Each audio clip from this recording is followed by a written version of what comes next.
Dynamo servicing আপনি যখন বাজার থেকে একটা ডায়নামো কিনবেন তখন কিন্তু সেটার ভোল্টেজ খুবই কম থাকে। আপনি যত দ্রুত স্টার্ট করেন না কেন সেটার গতি কিন্তু খুবই সামান্য থাকে। তাতে করে আপনাদের আলো জ্বালাতে খুবই সমস্যা হয়। এই সমস্যার সমাধান আমি আজকে আপনাদেরকে দিব।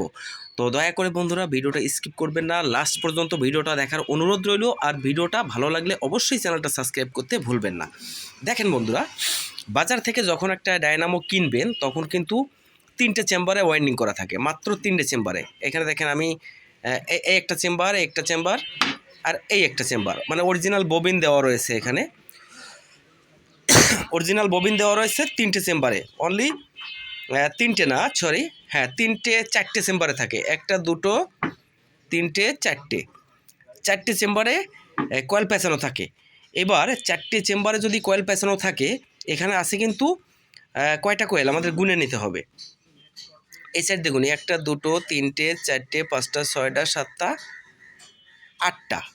8টা কয়েল রয়েছে। তবে 8টা কয়েলে আপনার পেঁচানোর দরকার নেই, আপনি 6টা কয়েলে পেঁচাবেন, যেহেতু এখানে স্ক্রু রয়েছে দেখছেন। এই স্ক্রুর সাইডটা বাদ দিবেন। এবার স্ক্রুর যে সাইড দুটো আছে এই দুটো বাদ রাখবেন। আর কিভাবে পেঁচাবেন দেখেন, এখানে কিন্তু 22 নাম্বার তার দিয়ে পেঁচানো থাকে, 21 প্যাচ করে দেওয়া থাকে। প্রত্যেকটা চেম্বারে 21 প্যাচ, আপনি 21 প্যাচ দিবেন না। এই 21 প্যাচ দেওয়ার কারণেই কিন্তু মানে জ্যোতিটা কম হয়। আপনার জ্যোতি দরকার বেশি, তাহলে আপনি এখানে 30 প্যাচ করে দিবেন। প্রত্যেকটা চেম্বারে 30 প্যাচ করে দিবেন। প্রত্যেকটা চেম্বারে যখন 30 প্যাচ করে দিবেন তখন কিন্তু ভোল্টেজটা খুবই ভালো দেখাবে। এবার পেঁচানোর নিয়মটা আমি বলে দিই, কীভাবে আপনি পেঁচাবেন। এখান থেকে একটা প্রথমে একটা লুপ বেরো করবেন, সরি। এবার এই দিকে প্যাচ দিবেন, ঘড়ি যেদিকে ঘোরে ওই দিকে প্যাচ দিবেন। এই ফলেই আপনার 30টে প্যাচ হয়ে যাবে। তারপরে আবার অপোজিটে ঘড়ি যেদিকে ঘোরে ওর উল্টো দিকে প্যাচ দিবেন, এইভাবে প্যাচ দিবেন। আবার এইদিকে একটা, আবার এইদিকে একটা, এদিকে একটা, এইভাবে দিয়ে দুটো লুপ বের করবেন। দুটো লুপ বের করার পরে দেখবেন আপনি চেক দিবেন। যখন চেক দিবেন, ডায়নামোটা এখানে সেটিং করতে হবে। আমি সেটিং করে দেখাচ্ছি আপনাদেরকে। এর পরীক্ষাটা কিভাবে করবেন, পরীক্ষাটা করতে হবে কিন্তু খুবই সুন্দর একটা টেকনিক আছে পরীক্ষা করার জন্য, আমি আপনাদেরকে দেখাচ্ছি।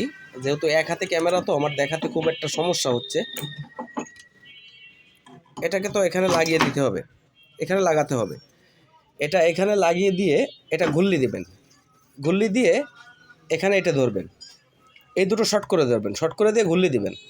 ঘুরলি দিলে দেখবেন ঘুরবে না, তেমন একটা জাম জাম ভাব মনে হবে। আর এটি যখন ছেড়ে দিবেন, ওই লুপটা ছেড়ে দিবেন, তখন এটা ঘুরলে দিলে কিন্তু ফ্রিলি ঘুরবে। দেখুন ফ্রিলি ঘুরছে। আর এইটা যখন অ্যাডজাস্ট করে দিব, আমি এটা যখন অ্যাডজাস্ট করে দেবো তখন কিন্তু ঘুরলে দিলে দেখেন জাম হয়ে গেছে, এটা কিন্তু আর ঘুরছে না। এরকমভাবে ট্রাই করবেন। যখন জাম হয়ে যাবে তখন বুঝবেন যে আমার ফর্মুলাটা সঠিক আছে। তো বন্ধুরা, ভালো থাকবেন, সুস্থ থাকবেন, এইভাবে ট্রাই করবেন সবাই।